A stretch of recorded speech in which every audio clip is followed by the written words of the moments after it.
Sir நம்ம இப்போ மீன லக்னத்துடைய பிறவி கர்மா அப்படிங்கிற தலைப்பில் பார்க்கலாங்க. மீன லக்னத்தில் பிறந்தவங்களுடைய அவங்களுடைய வேலை வாய்ப்பு அப்படிங்கிறது எப்படி இருக்குங்க சார்? பொதுவாக மீன லக்னம் அப்படிங்கிறது என்னென்னா காலபுருஷன் 12ஆம் வீடு. இது அயன சைன போகத்தை குறிக்கக்கூடியது. இப்போ 12ஆம் வீடுங்கிறது மோட்சஸ்தானத்தையும் குறிக்கும். பொதுவாகவே இந்த ராசி அம்சம் இருக்கிறவங்க இப்போ லக்னத்தில் ஒரு மீன் லக்னத்தில் பிறக்கிறாங்க. இவங்களுக்கு பார்த்திங்கன்னா உள் உணர்வு அதிகமாக இருக்கும். எல்லா விஷயத்தையும் முன்னாடி போராடி ஜெயிக்கக்கூடிய அம்சம் இருக்குது. இப்போ வேலை அப்படின்னு சொல்லும்போது 6ஆம் பாவத்தை மீன் பண்ணும் அங்கே சூரியன் இருக்கார். அப்போ திருமண அமைப்பு அப்படிங்கிறது எப்படி இருக்குங்க சார்? பொதுவாக இவங்களுக்கு வருகின்ற மனைவி ஏதோ ஒரு சிறு வித்தியாசம் இருக்கும். இன்னும் ஹைட்டாக இருக்கலாம், இல்லை கம்யூனிட்டியில் சப்காஸ்டாக இருக்கலாம், இல்லை ஏஜாக இருக்கலாம், கலரில் சின்ன ஒரு டிஃப்ரென்ஸ் வரும். இது மட்டும் கரெக்டாக வந்துட்டால் எல்லாமே சக்ஸஸ். குழந்தை பாக்கியம் அப்படிங்கிறது எப்படி இருக்குங்க சார்? இதில் பார்த்திங்கன்னா இது லக்னத்தில் சுக்கிரனும் வழிபடுது. 5ஆம் இடம் சந்திரன் அம்சம் இருக்குது.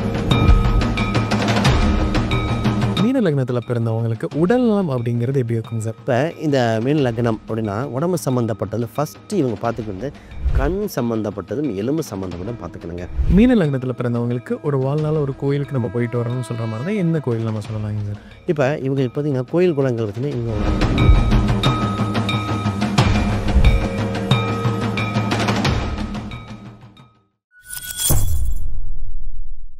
பக்தி பிளஸ் நேரில் இருக்கும் வணக்கம். இன்று நம்மோடு இணைந்தவர் ஆஸ்ட்ரோ சுபம் விஜயகுமார் அவர்கள். வணக்கம் சார். வணக்கம் சார்.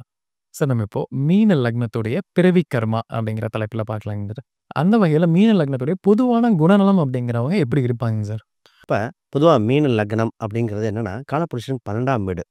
இது அயன சைன போகத்தை குறிக்கக்கூடியது. இப்போ 12ஆம் வீடுங்கிறது மோட்சஸ்தானத்தையும் குறிக்கும். பொதுவாகவே இந்த ராசி அம்சம் இருக்கிறவங்க இப்போ லக்னத்தில் ஒரு மீன் லக்னத்தில் பிறக்கிறாங்க. இவங்களுக்கு பார்த்திங்கன்னா உள் உணர்வு அதிகமாக இருக்கும். எல்லா விஷயத்தையும் முன்னாடி போராடி ஜெயிக்கக்கூடிய அம்சம் இருக்குது. இவங்களுக்கு எந்த ஒரு விஷயம்னாலும் ஈஸியாக கிடைச்சா கூட அதை இன்னும் அடுத்ததாக பெருக்கக்கூடிய அம்சம் உண்டு. ஒன்று இன்னொன்று டெவலப் பண்ணக்கூடியது. ஏன்னா இந்த இடத்துல ஒரு சிறப்பு அம்சம்னா இது குருவோட வீடு. தன் எதிரி அப்படிங்கிற சுக்கிரனே இங்கே வாழக்கூடிய அம்சம்.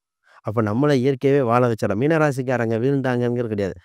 போராடி போராடி ஜெயிக்கக்கூடிய அம்சம் உண்டு. எவ்வளோ பெரிய சிக்கல் வந்து தைரியமாக நீங்கள் பிழைச்சிருவீங்கன்னு சொல்லிடலாம். இவங்களுக்கு சிறப்பு அம்சம் இவங்க மற்றவங்களை பேசி ஈஸியாக கன்வின்ஸ் பண்ணுற தன்மை இருக்கா சூப்பராக இருக்கும். பொருளாதார ரீதியாக இருக்கலாம் ஏன்னா 2-9 தன்மையெல்லாம் இருக்குது. இது குருவோட தன்மை. அப்போ மற்றவங்களை இனிமையாக பேசி குடும்ப உறவுகள் சொந்த பந்தங்களை அனுசரித்து போகக்கூடிய தன்மை உண்டு. நட்பு ரீதியாக ஒரு ஒரு நியாயம் நீதி நேர்மை இருக்கும். நட்பு ரீதியாக கூட நிறைய பேர்த்த அனுசரித்து போவார். பொதுவாகவே இந்த ராசியில் பிறக்கிறதுக்கு கொடுத்து வச்சுருக்கணும் அப்படின்னு சொன்னால் அது இந்த கர்ம பலன்களை நிறையா பலன் பார்க்க போகிறோம். இது ஒரு சிறப்பு மிக்க லக்னம்ங்கிறது மாற்று கருத்தே கிடையாது. மீன லக்னத்தில் பிறந்தவங்களுடைய அவங்களுடைய வேலை வாய்ப்பு அப்படிங்கிறது எப்படி இருக்குங்க சார்? அவங்க இந்த துறையில் எல்லாமே ஜெயிக்கிறதுக்கான வாய்ப்புகள் அதிகமாக இருக்குது. இந்தந்த துறைகள் அவங்க தேர்ந்தெடுத்தால் ரொம்ப நல்லாயிருக்கும் ஒரு வேலை சார்ந்து அப்படின்னா எதை சொல்லலாங்க சார்? இப்போ இந்த வேலை அப்படின்னு சொல்லும்போது 6ஆம் பாவத்தை மீன் பண்ணும் அங்கே சூரியன் இருக்கார்.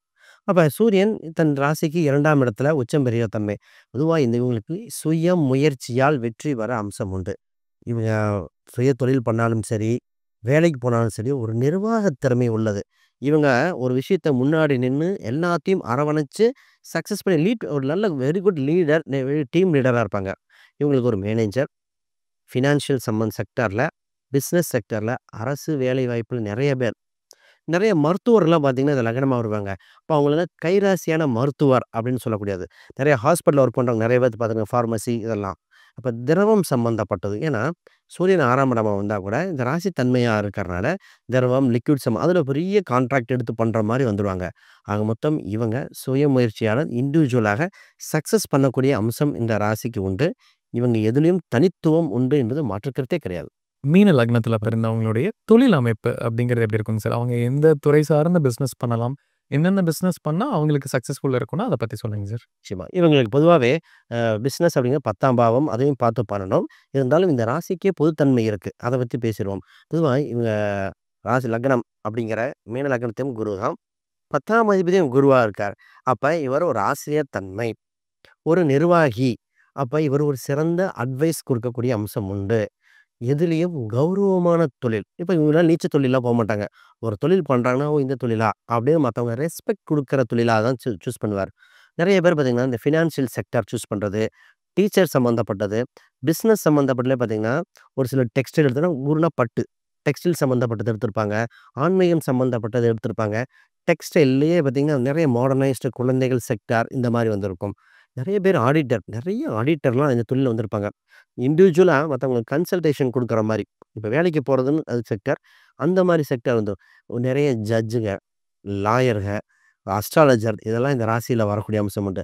ஆக மொத்தம் ஒரு கௌரவமான ஒரு தன்மையுடையதா இருக்கும். இவங்களுக்கு குறிப்பா என்ன 2 வித வருமானம் வந்துரும். ஒரு தொழில் பண்ணா கூட பேரலலா இன்னொரு பிசினஸும் பண்ண ஆரம்பிச்சுருவாங்க. இந்த ராசியோட சிறப்பு அம்சம்னா, இவங்க டெவலப் ஆகணும்னா 10ஆம் பாவத்த இயக்குனாலே லக்னம் வந்துரும். அப்ப இவங்கள நிர்ணயம் பண்றது இவங்க தொழில் தான். ஏன்னா 2மே குரு தன்மையா இருக்கனால, ஒரு 10ஆம் பாவம் சம்மந்தப்பட்ட ஒரு கோயில் காலத்துக்கு போயிட்டு வந்தா, டக்குனு இவங்களுக்கு மேலுமே மேன்மை அடைஞ்சிருவாங்க. வளர்ச்சியான சூழ்நிலை தான் உங்களுக்கு. மீன லக்னத்தில பிறந்தவங்களுடைய திருமண அமைப்பு அப்படிங்கிறது எப்படி இருக்குங்க சார்? அவங்களுக்கு எந்த மாரியெல்லாம் ஒரு மனைவியோ, இல்ல ஒரு துணைவரோ ஏற்படுறதுக்கான வாய்ப்புகள் இருக்கு? அவங்க லைஃப் எப்படி இருக்குங்க சார்? ஆமா. இப்ப இந்த மீன லக்னம் அப்படின்னு பார்க்கும்போது 7ஆம் இடம் தான் புதன். அவன் 4ஆம் அதிபதியாக இருக்கக்கூடிய அம்சம் உண்டு. பொதுவா இவங்களுக்கு வருகின்ற மனைவி ஏதோ ஒரு சிறு வித்தியாசம் இருக்கும். ஒண்ணு ஹைட்டா இருக்கலாம். இல்ல கம்யூனிட்டில சப் கேஸ்ட்டா இருக்கலாம். இல்ல ஏஜா இருக்கலாம். கலர்ல சின்ன ஒரு டிஃபரன்ஸ் வரும். இது மட்டும் கரெக்ட்டா வந்துட்டா எல்லாமே சக்சஸ். பொதுவா பெண் பார்த்தீங்கன்னா, பொறந்த ஊர் வந்து பூர்வீக ஊரை ஒட்டி இருக்காங்கன்னு சொல்லுவோம். இல்ல இருக்கிற இடத்துலருந்து 40, 50 கிலோமீட்டர். இதே பெண்ணா இருந்தாலும் இதேதான். பெண்ணா இருந்தா வருகின்ற கணவர் உங்க 40, 50 கிலோமீட்டர் பாருங்க. இல்ல உங்க பூர்வீக ஊரு பாருங்க. தாய் வழி உறவுல இருக்கும். நெறைய சொந்த பந்தத்துல, சொந்தத்து வகையில, பொறந்த ஊரு, அந்த வகையில பொண்ணு எடுக்கக்கூடிய ஆண் எடுக்கக்கூடிய வரன் அமைப்பு இருக்கு. இவங்களுக்கு திருமணத்துக்கு அப்புறமும் மனைவிய படிக்க வைப்பாங்க. அதுதான் இந்த ராசியோட தன்மை. ஏன்னா புதனோட தத்துவம். கல்யாணத்துக்கு அப்புறம் ஒரு பெண்ண படிக்க வைக்கிறது தான். இதே ஒரு பெண்ணா இருக்காங்கன்னா, கணவன் ஆல்ரெடி ஒரு பிசினஸோ, வேலையோ போயிட்டு இருந்தா, வந்ததுக்கு அப்புறம் அவங்களுக்கு பிசினஸ்க்காக சப்போர்ட்டா இருப்பாங்க. அப்ப இவங்க திருமணத்துக்கு அப்புறம் நல்லா பேரலலா போகும். இதுக்கு ஒரு பரிகாரமே என்னன்னா, ஒருத்தங்களுக்கு திருமணம் லேட் ஆகுது. அப்ப ஜஸ்ட் ஒரு ஒரு ஆண்கள், "சார் ஒரு இடம் வாங்க, வீடு கட்டுங்க." டக்குனு திருமணம் வந்துரும். இல்ல 4ஆம் பாவம் வண்டி, வாகனம் ஒரு காரோ, பைக்கோ ஒண்ணு புக் பண்ணுங்க சார். போயிட்டு டூர் போயிட்டு வாங்கம்போம். ஏன்னா 4ஆம் பாவத்த இயக்குனா 7ஆம் பாவம் 2 ஒரே தத்துவம். இதே ஒரு பொண்ணு இருக்கு. ரொம்ப நாளா இல்ல ஜஸ்ட் ஒரு கோர்ஸ் அப்ளை பண்ணுமாம்போம். ஒரு online course, short term course. அத அப்ளை பண்ணா அப்ப இதெல்லாம் வாழ்வியல் பரிகாரங்கள். ஆக மொத்தம் படிக்கும் பொழுது திருமணம், வேலைக்கு திருமணம் ஆனதுக்கப்புறம் படிக்கிற அம்சம் உடைய லக்ன அம்சம் இது உண்டு. மீன லக்னத்தில பிறந்தவங்களுக்கு குழந்தை பாக்கியம் அப்படிங்கிறது எப்படி இருக்குங்க சார்? அவங்களுக்கு எப்படிப்பட்ட குழந்தைகள் கிடைக்கும்? ஆண் குழந்தை, பெண் குழந்தை எதன் மூலமா அவங்களுக்கு யோகம்ங்கிறது அதிகமா இருக்குங்க சார்? நீங்க கேட்ட கேள்வி ரொம்ப ஹைலைட்டான கேள்வி. இதில பார்த்தீங்கன்னா, இது லக்னத்தில சுக்கிரனும் வழிபடுது. 5ஆம் இடம் சந்திரன் அம்சம் இருக்கு. பொதுவா மீன லக்னம் அந்த கர்ம அவங்களுக்கு பலனு ஒரு பெண் குழந்தை வந்துட்டா, புகழின் உச்சியில் இருப்பாங்கன்னு சொல்லுவாங்க. ஏன்னா 5ஆம் அதிபதி இவங்க ராசிக்கு சந்திரனா இருக்கு. இவங்களுக்கு ஆண் குழந்தை யோகம் உண்டு. அது மறுக்க முடியாது. ஆனால் பெண் குழந்தை பிறந்த பெண் புகழின் உச்சிக்கு செல்வாங்க. இவங்க எப்பவுமே இவங்களுக்கு பெண் குழந்தைக்கு அப்புறம் என்னன்னா, இந்த கோயில், குலதெய்வ கோயில்ல ஒரு நிர்வாக கமிட்டிக்கு வந்துருவாங்க. எங்க இதில நாங்க தாங்க தலைவரு. எனக்கு ஒரு சிலர் பார்த்தீங்கன்னா அரசியல்ல இருப்பாங்க. ஒரு சிலர் சினிமா துறையில இருப்பாங்க. அப்ப குழந்தை பிறந்ததுக்கு பின் இந்த மாரி யோக பலன் வந்துரும். புகழ் பெறது மட்டும் இல்ல. இது என்னன்னா, அ நெறைய பேத்துக்கு முன்னாடி நின்னு பேச்சுவார்த்தைகள் பேசி குடுக்கறது, நெறைய திருமணங்கள் நடத்தி வைக்கிறது, சின்ன சின்ன குழந்தைகளுக்கு நல்ல அறிவுரை சொல்றது, அதெல்லாம் அந்த குழந்தை அப்படின்னு ஒரு திருமணம் அமைப்பு பாயிண்ட்டுக்கு இந்த மீன லக்னம் அவங்களோட கர்ம பலனே சிறப்பா இருக்கும். ஆக மொத்தம் குழந்தை வகை பெண் அமோக வளர்ச்சி.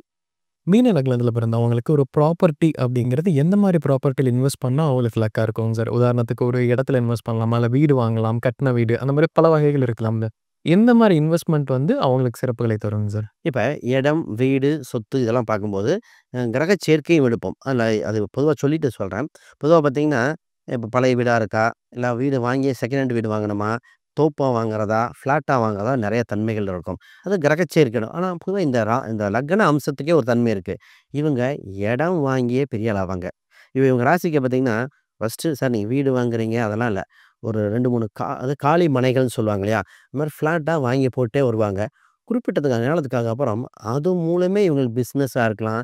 எல்லாத்துக்கும் டெவலப்மெண்ட். இவங்க வீடு வாங்கி வாடகை விடுவதை விட, காலி மனைய வாங்கி வேற பக்கம் குறிப்பிட்ட வருஷத்துக்கு அப்புறம் சேல்ஸ் பண்ணிக்கிட்டே போறது. நெறைய ரியல் எஸ்டேட்காரங்கள ஜெயிச்சவங்க உண்டு. என்ன ரீசன்னா, இவங்களுக்கு 4ஆம் அதிபதி, 7ஆம் அதிபதி ஒருத்தரா இருக்கறனால, இவங்களுக்கு பார்ட்னர் சம்மந்தப்பட்ட டக்குனு இவங்க வாங்குற இடம் புடிச்சிரும். அதுவும் வடக்கு பார்த்த சைட்ல ரொம்ப இஷ்டப்படுவாங்க. வடக்கு பார்த்த சைட்டு, வடகிழக்கு கார்னர் சைட்ல ரொம்ப அருமையா அமையும். இதில கடை வைப்பாங்க. வீடு, கடை 2 ஒட்டியே வைக்கக்கூடிய தன்மை இருக்கிற ராசி. அதனால இவங்க வீடு, இடம் இதில இன்வெஸ்ட் பண்ணுங்க. இடத்தில் ஃபர்ஸ்ட்டு பிரதானம். இந்த இன்வெஸ்ட்மெண்ட்லயே பார்த்தீங்கன்னா, செகண்ட் ஹேண்ட் வீடுங்கிறத விட ஃப கட்டுன வீடே வாங்கக்கூடிய அம்சம் உண்டு. இவர் ஒண்ணே ஒண்ணு மட்டும் வீடு கட்டும்போது பார்த்துக்கணும். இன்ஜினியர். அவர் கூட சின்ன சின்ன கருத்து வேறுபாடு வரும். அது மட்டும் கொஞ்சம் விட்டு குடுத்து போயிட்டா, அமோகமா இருக்கும் சொத்து பத்துக்கள். மீன லக்னத்துல பிறந்தவங்களுக்கு உடல்நலம் அப்படிங்கிறது எப்படி இருக்குங்க சார்? அந்த ம். மீன லக்னத்திற்குன்னே ஒரு சில பிரச்சனைகள் வரக்கான வாய்ப்புகள் இருந்தா, அது என்னவா இருக்குங்க சார்? இப்ப இந்த மீன லக்னம் அப்படின்னா, உடம்பு சம்மந்தப்பட்டதுல ஃபர்ஸ்ட்டு இவங்க பார்த்துக்க வேண்டியது, கண் சம்மந்தப்பட்டதும், எலும்பு சம்மந்தப்பட்டதும் பார்த்துக்கணுங்க. இவங்க எங்க போனாலும் பார்த்தீங்கன்னா, அந்த கால போய் பள்ளத்துல விட்டு டக்குன்னு கால் இதாயிடுச்சு, கால்ல சுளுக்கு இருக்குது. நான் நெறைய பேத்த பார்த்துருக்கேன். டக்குன்னு ஒருத்தர் கால்ல அடிபட்டுருச்சுன்னு சொன்னா, என்னண்ணா மீன லக்னமா, மீன ராசியான்னு கேட்பேன். 2ல ஏதோ ஒண்ணு இருப்பார். ஏன்னா, இந்த கால் சம்மந்தப்பட்டது, நரம்பு சம்மந்தப்பட்டது. இந்த ஃபைல்ஸ் மாரி வரக்கூடிய வாய்ப்பு அது இவங்களுக்கு ஏன்னா உணவு பழக்கவழக்கங்கள், இவங்க நினைச்ச நேரத்தில சாப்பிட வாய்ப்பு இருக்காது. ஏன்னா அவ்வளோ பிஸி ஷெட்யூல் இருக்கும். ஒரு நேரம் தவறி இருக்க வாய்ப்புண்டு. அத கொஞ்சம் பார்க்கணும். அது வயிறுல அஜீரணம் சம்மந்தப்பட்டது. இதெல்லாம் மெயின். அதுக்கப்புறம் இவங்களுக்கு என்னன்னா, தண்ணி தான் ஒத்துக்காது. ஏதோ மாறி மாறி தண்ணி, இருமல் இந்த மாரி வந்துரும். இதெல்லாம் பொதுத்தன்மைகள். ஆக மொத்தம் இந்த சின்ன சின்ன விஷயங்கள், உணவு பழக்கவழக்கங்கள் ஒரு எக்சர்சைஸ் மாரி ஏதோ ஒண்ணு கண்டிப்பா தேவை. பிசிக்கல் எக்சர்சைஸ், உணவு கட்டுப்பாடு இதெல்லாம் பண்ணிக்கிட்டாங்கன்னா, இந்த வியாதிகள் சம்மந்தப்பட்டதில மீண்டு வந்துரலாம். ஆனா, இதில ஒண்ணே ஒண்ணு நெறைய சுகர் பேஷண்ட் இருந்தால், கண்டிப்பா இந்த ராசியில் இந்த மீன லக்னம் இந்த கர்மால சுகர் பேஷண்ட் இருந்தா, கால் விரல் வெட்டி எடுத்த குடும்ப வரலாறுன்னு ஒரு நெறைய கதைகள் இருக்கு. கவனமா இருக்க வேண்டியது சுகர் சம்மந்தப்பட்டதுல. மீன லக்னத்துல பிறந்தவங்களுக்கு ஃப்ரெண்ட்ஷிப் அப்படிங்கிறது எப்படி இருக்குங்க சார்? அவங்களுடைய நட்பு வட்டாரங்கள் இவங்க இந்த மாரிலாம் பழகுவாங்க, இப்படியெல்லாம் இருப்பாங்கன்னா, எந்த மாரி சொல்லலாங்க சார்? இப்ப இந்த லக்னத்துக்கு சிறப்பம்சமே, இப்ப ஒரு மொபைல் பார்த்தீங்கன்னா, கான்டாக்ட் பார்த்தீங்கன்னா, ஒரு 300, 400 இருக்குன்னு வச்சுக்கங்களேன். இவங்க எடுத்தா 1000, 2000 இருக்கும். ஏன்னா, இவங்களுக்கு நண்பர்கள் அதிகம் அப்படிங்கிறது தைரியமா சொல்லலாம். இவங்க ஃபோனு கையுமாவே இருக்கக்கூடிய அம்சம் உண்டு. நெறைய பேர் ஹெட்செட் யூஸ் பண்ற அமைப்பு இருக்கு. ஏன்னா, ஹெல்மெட்ல வச்சு பேசிட்டே டிரைவிங்லயே பேசுற அம்சம் இருக்கு. அந்த அளவுக்கு கான்டாக்ட் இருக்கும். நட்பு வட்டாரத்த மெயின்டெயின் பண்ணிட்டு இருப்பாங்க. இவங்க ஃப்ரெண்ட்ஷிப் கூட எப்படின்னா, ஃபேமிலி ஃப்ரெண்டுன்னே சொல்லலாம். அதாவது ஃபேமிலி உறவுல ஃப்ரெண்டு மாரி பழகுவாங்க. அப்போ உறவும், நண்பர்களும் 2மே வெவ்வேறு கிடையாது. இப்ப எல்லா வித ஃபங்ஷனுக்கும் அட்டெண்ட் பண்ணக்கூடியது. முன்னாடி நின்னு முக்கிய நிகழ்வுகள் நடத்துவாங்க. நெறைய இந்த மீன லக்னக்காரங்க பார்த்துருக்கேன். குடும்பத்தில திருமணத்தில நெறைய பிரச்சனைய முன்னாடி நின்னு சால்வ் பண்ணி கல்யாணம் பண்ணி வச்சத நான் பார்த்துருக்கேன். குடும்ப உறவுகள் சின்ன சின்ன கசப்புகள் ஏற்படும் முன்னாடி தலைமை தாங்கி, அந்த குடும்ப ஒற்றுமைக்காக பண்ணதும் பார்த்துருக்கேன். ஆக, இவங்க நட்பு ரீதியாக அமோகமா மெயின்டெயின் பண்ணுவாங்க. இவங்க இவங்களோட கான்டாக்ட் உலக அளவுல இருக்குதுன்னு சொன்னா மாற்றுக்கருத்து இல்ல. ஒரு ஃபோன் கால்ல முடிக்கக்கூடிய அம்சம் அவ்வளோ சிறப்பான மீன லக்னம் இவங்க. மீன லக்னத்துல பிறந்தவங்களுக்கு ஒரு வாழ்நாள்ல ஒரு கோயிலுக்கு நம்ம போயிட்டு வரணும்னு சொல்ற மாரி தான், எந்த கோயில் நம்ம சொல்லலாங்க சார்? இப்ப இவங்க பார்த்தீங்கன்னா, கோயில் குளங்கள் பார்த்தீங்கன்னா, இவங்க ஒரு அம்பாள் வழிபாட புடிச்சுக்கணுங்க. ஏதோ ஒரு அம்பாள். இவங்க குலதெய்வம் இருக்கிற அம்பாளா இருந்தா இன்னும் சிறப்பு.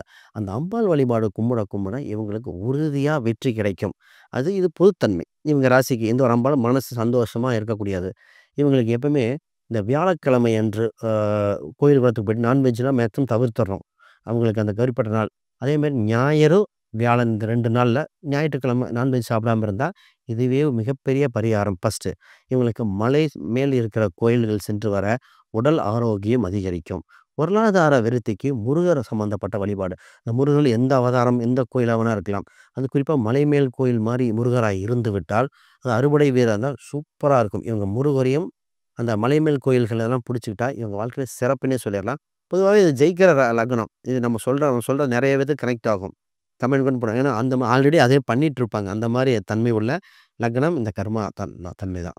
மீன லக்னத்த பத்தி நம்ம முழுமையா பார்த்தோங்க சார். கண்டிப்பா நம்ம நேயர்கள் ஒரு பயனுள்ள கருத்துக்கள் அமைஞ்சிருக்கும். மீண்டும் ஒரு பதில் சந்திக்கலாம். ரொம்ப நன்றிங்க சார்.